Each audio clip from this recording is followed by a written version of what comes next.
알래스카 최북단에 가면 살고 있는 그 원주민들이 있는데 이누피아트라고 하는 족이 있다고 합니다. 이들은 바닷가 마을에 한 100여 명 정도가 모여서 살고 있는데 얼마나 혹독한 날씨인지 9달은 바다가 얼어있는 꽁꽁 얼어있는 겨울이고 나머지 3달은 뭐 여름이라고 하지만 이제 바다가 녹아져 있는 정도의 여름입니다. 이들은 바다가 이렇게 녹아 있으면 여름에는 고래를 잡기 위해서 온 마을 사람들이 바다로 들어간다고 합니다. 그리고 고래를 잡으면 이것이 그 가문의 영광, 우리는 고래 잡은 가문이다, 우리 집안은 고래 잡았다 해서 그 고래를 잡은 사람의 집에는 깃발이 올라간다고 합니다. 이 사람 고래 잡았다는 거죠. 남자들끼리 얼마나 자존심의 문제이겠습니까? 그리고 그 고래 잡게 되면 온 동네 사람들이 고래를 함께 나눠 먹습니다. 그런데 이들은 내가 고래를 잡았다고 생각하지 않는다고 합니다. 내가 고래를 잡은 게 아니라 고래가 우리에게 자신의 몸을 내주었다. 자기를 희생해서 우리를 살게 하기 위해서, 이 혹독한 겨울을 지나가게 하기 위해서 고래가 자신의 몸을 내주었다. 이 고래가 아니면 그들은 굶어 죽을 텐데 고래가 자신을 희생해서 내어주었다는 거죠. 그래서 이들은 고래에 대해서 진심으로 경의를 표하고 굉장히 마음을 둔다고 합니다. 이진이라고 하는 목사님, 이진희 목사님 쓰신 가나안에 거하다라는 책에 나오는 내용입니다. 우리의 사고와 굉장히 다르죠. 우리는 뭘 하면 내가 뭘 했다라고 생각을 많이 하지 않습니까? 내가 잡았다. 고래 한 마리 잡으면 거기에 무용담이 얼마나 많겠습니까? 이야, 산더미만한 고래가 있었는데 내가 머리를 정확하게 겨냥해서 잡았어. 안 그랬으면 못 잡았을 거야. 또 어떤 사람은 내가 고래를 발견했다. 이 망망대해에 아무도 고래를 보고 있지 못했는데 내가 그걸 발견했다. 이게 우리 사회에 어떻게 보면은 공로를 주장하는 사람들의 무용담이 되겠죠.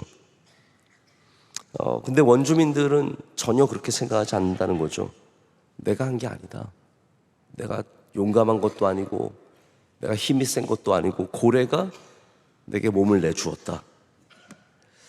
여러분, 저는 오늘 이 신명기에 적혀있는 이 말씀이 땅을 내가 차지했다. 우리가 가나안 족속들을 쫓아냈다. 우리가 가서 그들을 이겼다. 혹은 오늘 말씀에 나오는 것처럼 우리가 정의로워서, 우리가 공의로워서 하나님께서 이것을 우리에게 주셨다. 이게 아니라는 겁니다.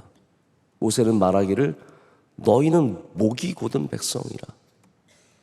너희는 하나님을 거역하는 사람들이었고 너희는 정의로운 게 하나도 없는데 하나님이 은혜로 이것을 주셨다는 거예요. 그래서 오늘 제목은 오직 은혜로 주신 것입니다. 오직 은혜로 주신 것입니다. 지금 모세는 앞으로 요단강을 건너서, 여러분 아시겠지만 이 광야에서 브엘세바 같은 밑으로 올라간 게 아니라 이스라엘은 동편으로 해서 요단강을 건너서 그리고 가나안으로 들어갔습니다. 이 가나안 땅에 들어가서 그 땅을 차지할 때 이스라엘이 가질 마음에 대한 모세의 경고입니다. 4절을 보면 가나안 사람들을 쫓아내신 분은 하나님이신데 이스라엘 사람들은 마음이 교만하여서 마음 깊은 곳에서 이렇게 생각한다는 거죠. 내 공의로움으로 말미암아 여호와께서 나를 이 땅으로 인도하여 들여서 그것을 차지하게 하셨다. 이게 대부분 사람들이 갖는 마음이라는 겁니다. 야, 이 큰 집 내가 하나님께 잘했구나.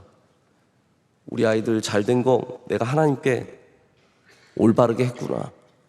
내가 뭘 잘해서 하나님이 주셨다, 하나님이 이루셨다라고 생각한다는 거죠.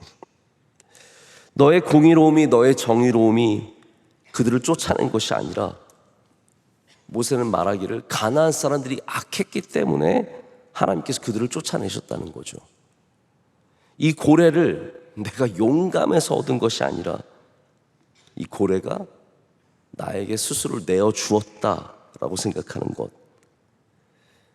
하나님께서 우리를 보시고 야, 너는 참 정의롭구나. 내가 이 땅을 너에게 줘야겠구나. 이게 아니었다는 것입니다. 우리는 우리가 얻은 것에 대해서 대놓고 자랑하는 경우는 많지 않습니다. 교회에서 겸손을 늘 얘기하니까 다들 대놓고 자랑하지 못하지만 그래도 심중에 마음 깊은 곳에는 그래도 내가 좀 잘한 게 있지. 내가 그래도 남들보다는 훌륭하지. 사실 내가 좀 정직하지. 내가 좀 착하지. 내가 선하지. 내가 남들보다 예배 잘 드리지. 내가 그래도 봉사 많이 하지. 내가 헌금 많이 하지. 이렇게 생각하는 게 좀 있지 않습니까? 여러분 왜 잘 되셨습니까? 어떻게 하다가 그 가나안 땅을 차지하셨습니까? 청약한 곳이 당첨되었을 때 그러면 뭐가 잘 되면요 우리는 내가 뭘 잘했는지 생각해 보게 됩니다. 내가 뭘 잘했지? 그러면서 내가 잘한 거를 쭉 리스트를 갖게 되죠. 맞아, 내가 지난번부터 새벽 예배 쭉 나왔지. 맞아, 내가 지난번에 추수원 감사절에 헌금 내가 좀 많이 했지. 근데 성경은 우리가 받은 그것이 이 가나안 땅이 우리의 공로 때문이 아니라는 거죠.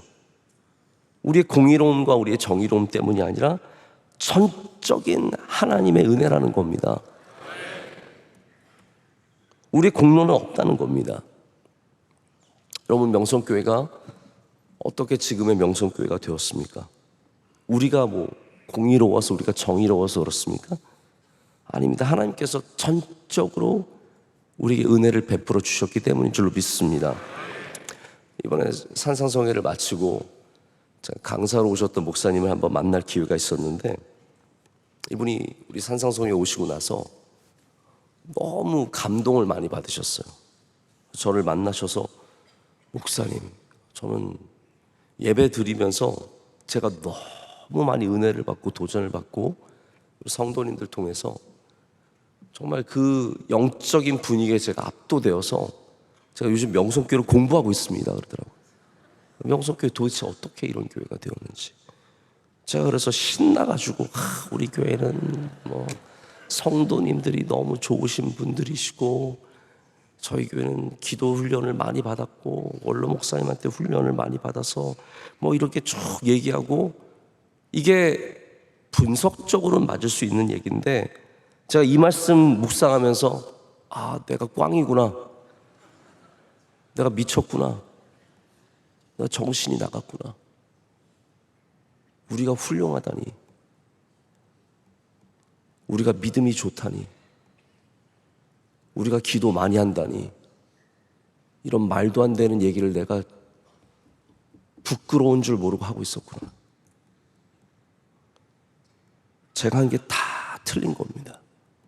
우리는 정의로움이 하나도 없고 우리는 공의로움이 하나도 없고 우리는 오직 거역한 것밖에 없다는 거예요. 목이 곧은 백성입니다. 하나님의 은혜 때문인 거죠. 여러분의 집안이 왜 복을 받았습니까? 남들보다 특별히 여러분 정의로우십니까? 공의로우십니까? 아닙니다. 하나님의 은혜입니다. 오늘 말씀에는 하나님께서 일하시는 방식이 두 가지 나타납니다. 하나님은 그들이 악함으로, 하나는 그들이 악함으로 그들을 쫓아내셨다는 말씀이 있고요, 4절과 5절에 이 말씀을 반복해서 얘기합니다.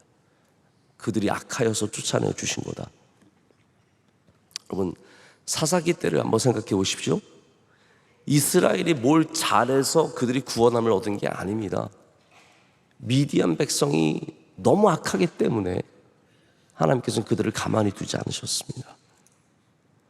여러분, 그래서 내가 선함으로 이기는 방식이 있지만 우리는 하나님께 기도해야 합니다. 하나님, 악한 저들을 멸하여 주시옵소서. 그러니까 하나님의 일하시는 방식으로 우리가 은혜를 받는 거지 우리의 정의로움으로, 우리의 공의로움으로 받는 게 아니라는 겁니다. 또 하나는 5절의 마지막에 나오는데 여호와께서 이같이 하심은 내 조상 아브라함과 이삭과 야곱에게 하신 맹세를 이루게 하심이니라. 이게 무슨 말입니까? 하나님의 신실하심으로, 할렐루야, 하나님의 하나님 되심으로, 하나님의 약속을 지키시는 분이시기 때문에, 하나님 선하신 분이시기 때문에. 그래서 여러분 뭘 받으려고 하면 하나님께 뭘 잘한 걸 자꾸 내밀려고 하지 마시고요, 하나님의 선하심에 의지를 하시기 바랍니다. 하나님이 선하신 분이시기 때문에, 하나님은 신실하신 분이시기 때문에, 하나님은 우리를 불쌍히 여기시는 분이시기 때문에, 하나님은 긍휼이 많으신 분이시기 때문에, 하나님은 우리의 죄가 많음에도 불구하고 은혜를 베풀어 주시는 분이시기 때문에 그 하나님을 의지해야지 내 정의로움과 내 공로를 의지해서는 안 된다는 거예요. 그럼 기도하실 때 뭘 의지하고 기도하시겠어요? 우리가 정의로움은 얼마나 정의롭겠습니까? 하나님의 하나님 되심을 의지하시길 축복합니다. 가나안 땅을 얻은 것은 오직 하나님의 하나님 되심 때문이었지 이스라엘이 잘한 건 하나도 없다는 거예요. 광야에서 40년 동안 이스라엘이 계속 하나님을 거역하기만 했지 정의로운 게 뭐가 있습니까? 근데 하나님께서는 가나안 땅에 그들을 들이시고 가나안 족속들을 다 쫓아내시는 거예요. 그게 하나님께서 하나님의 일을 하시는 겁니다. 여러분, 그래서 우리가 항상 계속해서 기억해야 할 것이 있는데, 뭘 기억하냐 하면 너무 잘한 걸 기억하려고 하지 마시고요, 내가 하나님 앞에 거역한 것을 기억하십시오. 아, 맞아, 내가 그때도 거역하고 그때도 내가 하나님 앞에 잘못했지. 우리가 하나님께 거역한 것을 기억할 때 우리 앞에서 쫓겨난 모든 적들이, 우리에게 주신 모든 것들이 우리의 능력과 우리의 정의로움이 아니라 하나님의 은혜임을 깨닫게 된다는 겁니다. 새벽 예배 마치고 집에 가셔서 혹시 식사하십니까? 네. 아니면 식사 잘 못하시고 그냥 가십니까? 집에 가시면 누가 밥이라도 차려주십니까? 네. 혹시 집에 가셔서 아내 되시는 집사님이, 권사님이 밥을 차려주실 때 남편이 숟가락을 들고 국을 딱 풀려고 하면 이 말씀을 꼭 하십시오. 당신이 잘한 게 뭐가 있다고 밥을 먹으려고 그래? 당신이 잘한 게 뭐가 있다고? 한번 생각해봐. 당신이 밥을 먹을 만한 잘한 게 뭐가 있나? 그러면 그때 남편은 이렇게 대답하시면 됩니다. 내가 뭘 잘해서 먹는 게 아니라 당신의 당신 됨으로 밥을 먹는 것입니다. 이해가 되십니까? 우리가 뭐 잘한 게 뭐가 있습니까? 밥을 먹을 때 뭘 우리가 공로가 뭐가 있겠습니까? 그러나 밥 차려주는 분은 뭘 잘해서 차려주는 건 아니에요. 뭘 잘해서 차려주면 저희 아이들은 굶어 죽어야 합니다. 엄마의 엄마 됨으로 밥을 차려주는 거죠. 아내의 아내 됨으로, 하나님께서 하나님 되심으로 우리에게 은혜를 베풀어 주시는 거예요. 그래서 밥을 먹을 때 내가 그래도 오늘 훌륭하게 살아서, 내가 그래도 괜찮은 사람이라서 밥 차려주나 보다. 아니에요. 미워 죽겠는데 먹고 살라고 차려주는 거예요. 여러분, 그렇습니다. 하나님은 목이 곧은 백성에게도 은혜를 베풀어 주시는 분이십니다. 우리가 거역하지 않았는데 가나안 땅을 받은 게 아니라 목이 곧아서 맨날 거역하고 맨날 하나님 앞에 불평 불만했는데 하나님께서 밥 차려 주시는 거예요. 그래서 우리의 정의로움이 우리를 살린다고 생각하시면 안 됩니다. 하나님의 은혜가 우리를 살리는 겁니다. 끊임없이 믿음을 잃어버리고 시험 들고 불평하고 불만하고 그런 우리들인데 하나님은 절대로 우리를 버리지 아니하시는 거죠. 다만 우리는 이제 뭔가 좋은 일이 생길 때 또 내가 뭘 잘했나 보다 이런 생각하지 마시고,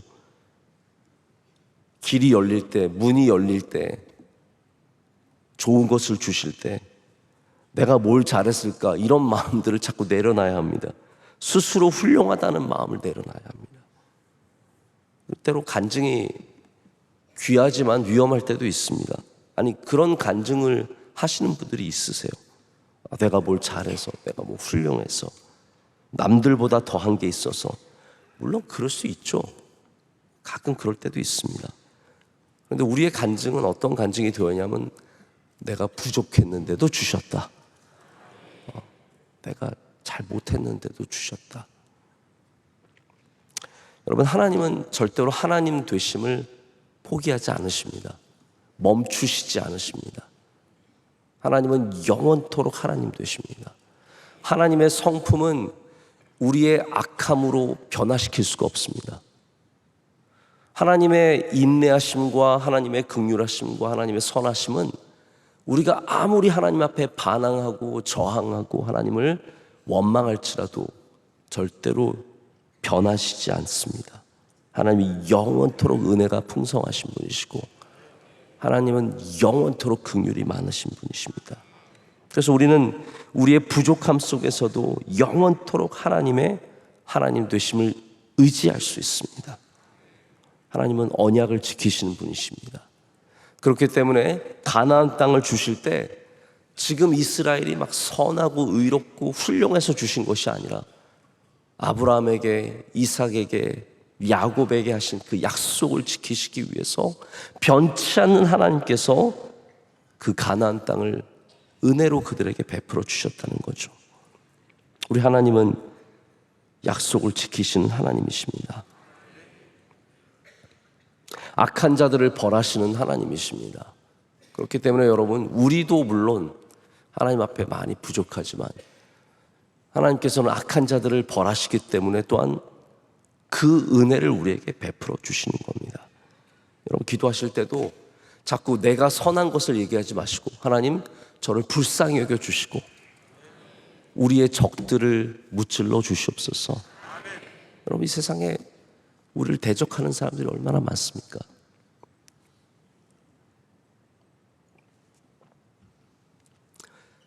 근데 여러분, 어떻게 우리가 하나님께 어필을 해야겠습니까? 내가 선하니까 저들을 무찔러 주십시오는 그건 하나님 앞에 참 부끄러운 얘기 아니겠습니까? 우리가 다 부족한 사람들인데. 근데 하나님께서는 분명히 악한 자들을 벌하시는 분이심을 기억하시고 우리는 오직 믿음을 지키고 할렐루야 하나님을 의지하며 나가야 할 줄로 믿습니다. 말씀을 맺습니다. 제가 어제 오랜만에 제 새벽 예배를 좀 준비하면서 이 말씀을 만나고 이 말씀 왜 이렇게 귀한지요? 이 말씀을 내가 왜 몰랐을까? 나는 신명기 읽을 때 뭐하고 읽었나 싶은 생각이 들면서 이 말씀을 좀 다시 한번 깊이 묵상하게 되었습니다. 이스라엘이 지금 전쟁 중에 큰 전쟁 중에 있죠. 네타냐후가 절대로 전쟁을 멈출 생각을 안 하고 오히려 확전하고 있고 이번에 그냥 한 번에 싹 진짜 끝내려고 작정을 하고 있는 것 같은데 이스라엘이 제가 가만히 보면은 선한 나라라는 느낌은 별로 들지 않습니다. 잘 싸우는 나라고 아주 용감한 나라고 힘 있는 나라지만 이들이 선한 사람들인가? 저도 가끔 이스라엘 사람들 만나보면 유대인들 만나보면 오늘 말씀처럼 목이 곧은 백성이에요. 이 사람들 별로 선함이 느껴지지 않는 사람들입니다. 근데 제가 가만히 보면 하나님께서 계속 약속을 지키고 계시기 때문에 그 나라를 붙잡아 주신다는 생각이 듭니다. 약속 때문에 붙잡아 주고 계시는구나. 여러분, 오늘도 우리가 살아갈 때 우리가 정의로워서 공의로워서 남들보다 막 100배 착하고 선해서 은혜가 있는 것만은 아닙니다. 오늘도 살아갈 때 주님, 제가 부족하지만 주님의 신실하심으로 저를 붙잡아 주시옵소서. 은혜 주시옵소서. 긍휼을 베풀어 주시옵소서. 이 전쟁 가운데 승리하게 하여 주시옵소서. 기도하실 때 하나님께서 여러분과 함께 하시고 여러분의 삶 가운데 우리가 알 수 없는 은혜로 함께해 주셔서 여러분의 집안에 깃발이 올라가는 은혜가 있을 줄로 믿습니다.